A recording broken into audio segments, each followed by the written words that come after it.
3 things to never apologize for in a relationship. What if I told you that some of the things you keep apologizing for in your relationship are actually the very things that protect your heart and define your worth? What if the reason you feel drained, confused, or unappreciated isn't because you're asking for too much, but because you've been silencing what matters most?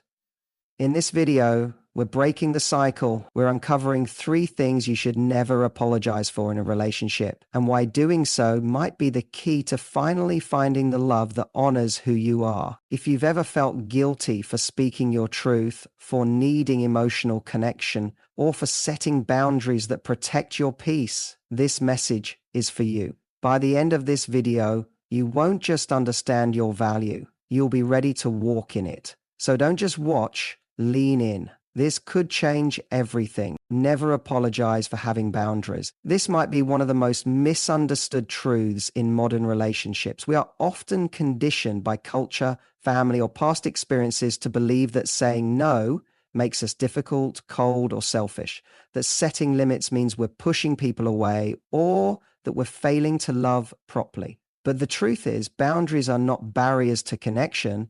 They are the framework for healthy connection. They are not signs of a closed heart, but signs of a mature and self-aware soul that knows its value. In a world where emotional overextension is romanticized, choosing to honor your own space is not only powerful, it's necessary. Boundaries are a declaration of self-respect. They tell the world, I know who I am, and I will not lose myself to make you comfortable. Without them, we sacrifice our mental and emotional well-being just to keep peace. But peace without truth is just a slow erosion of self. When you apologize for having boundaries, you're essentially saying, I'm sorry for honoring what makes me feel safe. I'm sorry for protecting my heart. I'm sorry for choosing peace over pressure. And the moment you start doing that, you start dissolving the very core of your identity in the name of love. But love is never meant to cost you your sense of self. Love isn't proven by how much you can tolerate. Love is seen in how boldly you choose to be whole, even when it challenges the comfort of others. A person with boundaries is not unloving. They're intentional. They are not cold. They are clear. Imagine giving someone access to your most personal thoughts, emotions, and energy without any filter. Just because you're afraid of being seen as distant. That's not vulnerability, that's self-betrayal. Vulnerability thrives when it's wrapped in the safety of limits. We don't owe everyone full access to us just because they want it. The boundaries decide who deserves a seat at the table of your life, not based on how loudly they knock, but how gently they treat the invitation. In a relationship, boundaries teach both people how to love each other better. When you clearly express what is and isn't okay, you're not pushing the other person away. You're actually giving them a map to your heart. You're saying, here's how you can love me best. Here's how I can love you without resentment building inside me. Boundaries eliminate the guesswork and prevent the slow decay that comes from unmet needs and quiet discomfort. And if someone gets angry at your boundaries, usually because they benefited from your lack of one. Some people will challenge your boundaries, not because they're bad people, but because they've grown used to taking more than you're now willing to give. When that shift happens, guilt can creep in. You'll feel like you're changing the rules, but what you're really doing is finally deciding to play by rules that also protect you. Don't apologize for this. Don't apologize for being the person who learns how to stop bleeding for people who wouldn't offer you a bandage. Don't apologize for realizing that being everything to someone else means being nothing to yourself. Emotional health begins where unnecessary obligation ends. When you build boundaries, you're not shutting people out. You're inviting in only those who are willing to meet you with respect, patience, and honesty. You're not saying, I don't care about you. You're saying, I care about myself enough to not get lost in trying to fix you. That is power. That is freedom. That is love redefined, not as sacrifice, but as self-awareness. When you operate from that place, you stop living in reaction mode. You stop adjusting to everyone's emotional temperature just to keep the connection alive. You start choosing relationships that feel like rest, not resistance. Boundaries are also necessary because not all love is healthy love. Some people come into your life only to take. They take your time, your energy, your kindness, your empathy, and if you don't draw the line, they'll keep taking until there's nothing left. And when you finally gather the courage to say, "This is not okay," they'll call you heartless, dramatic, or cold. That's the trap. That's where you must stand your ground. Because anyone who weaponizes your boundary against you was never really interested in honoring you to begin with. You were not created to be a dumping ground for other people's insecurities. You were not born to be a punching bag for someone's bad day or a silent supporter of someone's toxic behavior just because you love them. Boundaries say, "I will not be treated this way," not because I don't love you, but because I've finally learned to love myself. They say, "I choose relationships where mutual respect is the currency, not control or guilt." When you live without boundaries, you attract people who are comfortable disrespecting you. When you start building them, those people will fall away, but better people will take their place. People who understand your no doesn't mean rejection, it means responsibility. People who don't make you feel guilty for taking care of your soul. People who don't require you to apologize for being a complete human being with emotional limits. This is not easy, especially if you were raised to believe that love means overextending yourself, especially if you were taught that good people never say no, never disappoint others, never make waves. But here's the truth. Good people get tired. Good people burn out. Good people lose themselves in trying to please everyone. So the kindest, bravest, most loving thing you can do is protect yourself so that the love you give comes from a place of overflow, not emptiness. And yes, you will lose people. Not everyone will celebrate your growth. Some will call you changed. But changing doesn't mean you're wrong. It means you're evolving. It means you've stopped apologizing for the very thing that's keeping you alive inside. You are not responsible for managing other people's comfort at the expense of your own clarity. You are not here to twist yourself into someone else's ideal version of love. You are here to love freely, but not foolishly, boldly, but not blindly. There is beauty in being able to say, "This is where I end and this is where you begin." It creates space for real connection, not codependency. It gives you back your voice when others try to mute it with guilt. You become the author of your own emotional experience. You reclaim the authority to say, "I matter too." That's not selfishness. That's sacredness. That's how love is supposed to work. And once you taste that kind of self-honoring, you'll never again apologize for drawing lines in the sand. You should never feel sorry for communicating what you want or need in a relationship. Far too many people are taught to be silent about their desires, as if wanting something automatically makes them demanding or needy. But the truth is, emotional honesty is not a flaw. It's a sign of strength. To articulate your needs clearly and unapologetically is not only a powerful form of self-respect, but it is the lifeblood of authentic. Without the courage to express what you need, a relationship becomes a guessing game where assumptions replace understanding and frustration replaces connection. When you suppress your needs to avoid being misunderstood, you begin to train yourself to endure discomfort as if it's normal. Over time, this turns into a pattern where you become disconnected from your own heart, bending and reshaping yourself into what you think your partner wants instead of standing in the truth of what you actually need. This is the fastest way to lose yourself and ultimately to lose the relationship, because relationships that survive on silence don't survive for long. They only appear peaceful until resentment quietly starts to grow in the shadows.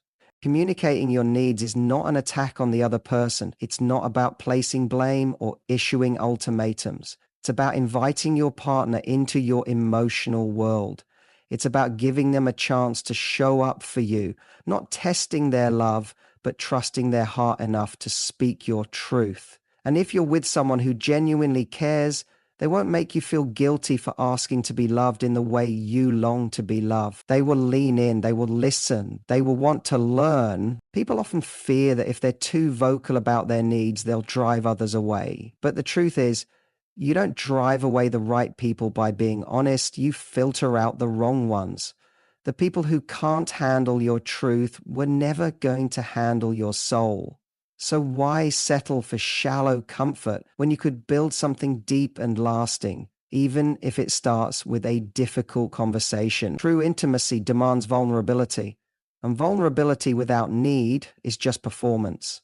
It's when we say, I need this, that we allow the other person to meet us where we actually are, not where we pretend to be. You are not too emotional because you need reassurance. You are not too complicated because you crave consistent effort. You are not too sensitive because you want to be heard without being dismissed.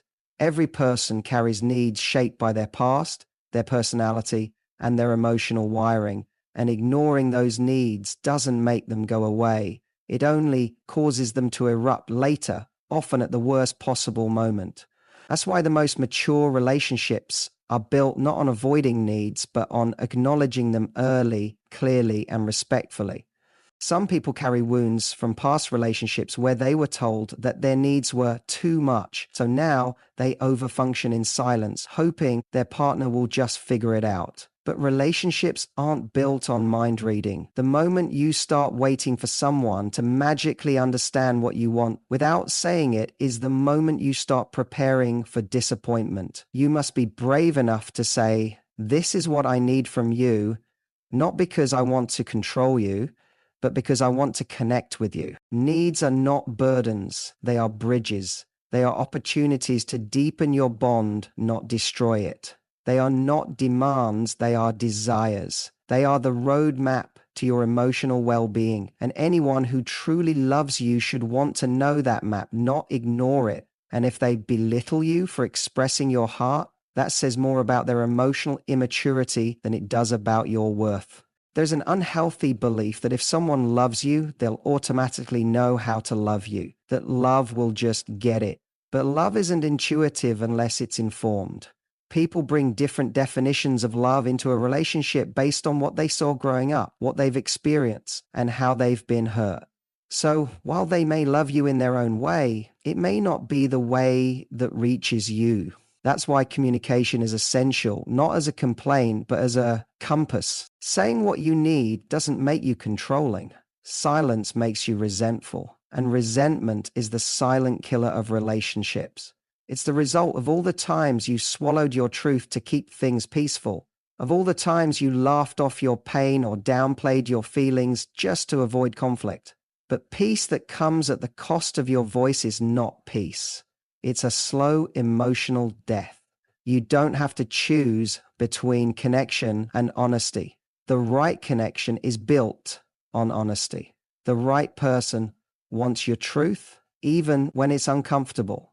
The moment you start saying, I'm sorry for having emotional needs, is the moment you start reinforcing the lie that love means erasing yourself. But the strongest relationships are the ones where both people are allowed to show up fully, unmasked, unfiltered, and unapologetically real. Where you don't have to tiptoe around your truth, but instead you walk boldly into it together. And yes, being honest about your needs might mean facing rejection. It might mean someone tells you they can't give you what you need, and that hurts. But it's a gift to know that early rather than later, because love that can't meet you where you are will only disappoint you over time. Love that ignores your voice becomes a trap, not a home. And no matter how much you care for someone, you cannot keep silencing yourself just to make the relationship work. It doesn't work when one person is shrinking so the other can breathe freely. There is also power in learning to express your needs without blame.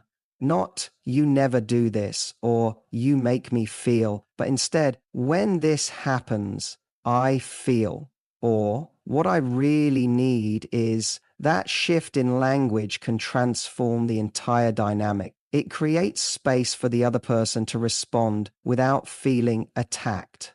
It creates a path for understanding instead of defensiveness.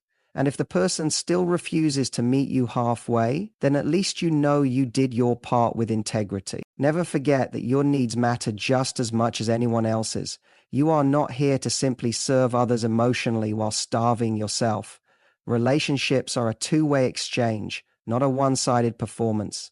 You deserve to be poured into just as much as you pour into others, and the only way that happens is if you speak up. Don't wait until you're exhausted, broken, or bitter. Be honest while the connection is still alive. Don't settle for emotional crumbs just to keep someone close. You are not created to be invisible. Being honest about your needs is the highest form of self-respect. It says, I know what my heart requires, and I will no longer apologize for protecting it. It says, I'm not afraid to lose someone who's only comfortable with a quiet version of me. And most importantly, it says, I choose to build love on truth, not tension. You should never apologize for expecting respect in a relationship. Respect is not a luxury or a bonus. It is the foundation on which all healthy and meaningful relationships are built. Without it, love becomes unpredictable, chaotic, and eventually toxic. Respect is what allows two individuals to feel safe in their connection. It communicates value, worth, and dignity. And it's what tells you that you matter, not just in moments of romance, but in every moment in between. Expecting respect is not being demanding. It is being conscious of your identity, your value, and the kind of love you deserve. And it is time to stop feeling guilty for wanting to be treated like you actually matter. Too many people are told they are being too sensitive or dramatic when they point out disrespectful behavior. They're told to relax, to take a joke, to not overthink things. And over time, they begin to believe that asking for basic human decency makes them a burden. But the truth is, you are not hard to love. You've just been around people who struggle to love in a healthy way. When you expect respect, you are not raising the bar too high. You are finally refusing to crawl under a bar that was never meant to be so low. Respect shows up in how someone speaks to you when they're angry. It's in whether they remember the things that matter to you. It's in how they respond when you say no. It's in whether they honor your time, your presence, your energy. You don't have to earn respect by being perfect. Respect is something that every person in a relationship should bring with them from day one. It's not a reward for compliance. It's not something you unlock by tolerating more. And the moment someone treats you like it's optional is the moment you must remind yourself that walking away is not weakness, it is wisdom. When you start expecting respect, you will see who was truly for you and who was only around because you allowed yourself to be disrespected in silence. Disrespect doesn't always show up in dramatic forms like shouting or cheating. Sometimes it shows up quietly, in forgetting what you said, in laughing at your boundaries, in always taking but rarely giving, in ignoring your efforts while expecting you to notice theirs. And if you're not careful, you'll begin to normalize this behavior. You'll start convincing yourself that it's not that bad or that it's just how relationships are. But deep down, something in you will ache. Something in you will know that this isn't what you were created for. You were not made to be tolerated. You were made to be treasured. And respect is the first sign that someone sees your value beyond what you do for them. It's the recognition that your thoughts, your feelings, and your presence matter. When someone respects you, they don't try to change you into what they prefer. They honor who you are. They don't punish your honesty. They welcome it. They don't use love as a weapon or withdraw affection to manipulate. They understand that love without respect is just control dressed up as care. And yet many people settle for relationships where they constantly have to ask for the bare minimum. They hope that if they love hard enough or stay long enough, the other person will eventually change. But here's the truth. If someone has no intention of respecting you, no amount of waiting or loving will change that. You cannot teach someone to see your worth by staying silent about their disrespect. You cannot fix someone's emotional immaturity by shrinking your standards. The only thing you'll end up doing is breaking your own heart in the process. There comes a time in every relationship when you have to ask yourself a difficult question.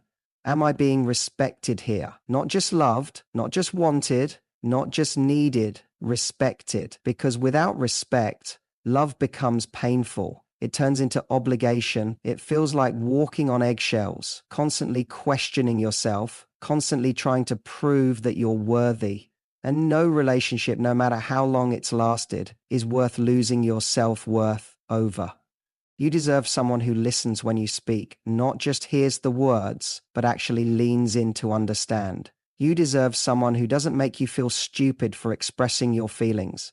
You deserve someone who celebrates your growth rather than feels threatened by it. You deserve someone who doesn't need to belittle you to feel powerful. You deserve someone who never makes you feel like a burden simply for existing. And none of that is too much to ask. It's not a fantasy. It's the bare minimum of healthy connection. Respect isn't just what someone says to your face. It's also how they talk about you when you're not around. It's whether they defend you or degrade you in conversations with others. It's whether they keep your secrets safe or use your vulnerability against you in moments of tension. It's whether they create an environment where you can be fully yourself without fear of judgment or comparison. And when that kind of respect is missing, your spirit feels it. You may try to deny it. You may tell yourself it's just a rough patch, but your soul always knows when it's not being honored. People often say relationships are about compromise, and that's true, but compromise doesn't mean compromising your self-worth. It doesn't mean allowing someone to treat you like an afterthought while you keep showing up like a priority. It doesn't mean tolerating behavior that makes you question your value. Healthy compromise happens between two people who respect each other enough to meet in the middle, not between someone who demands and someone who silently complies. If you're the only one doing the bending, it's not compromise, it's self-erasure. And when you begin to expect respect and hold people accountable for how they treat you, some will walk away. Let them. Because if your standards offend someone, it's only because they benefited from your lack of them. Let your life be too full of truth for anyone who wants to live in denial. Let your spirit be too grounded for anyone who treats you like a second choice. The more you love and respect yourself, the more you'll attract relationships that reflect that love. You will no longer beg to be seen. You will no longer chase people who only offer crumbs. You will wait confidently, patiently, for the kind of love that doesn't just feel good but does good. And yes, expecting respect will require courage. You will have to speak up when it's uncomfortable. You will have to say, "This isn't okay," even when your voice shakes. You will have to leave situations where you're not valued, even if your heart is still invested.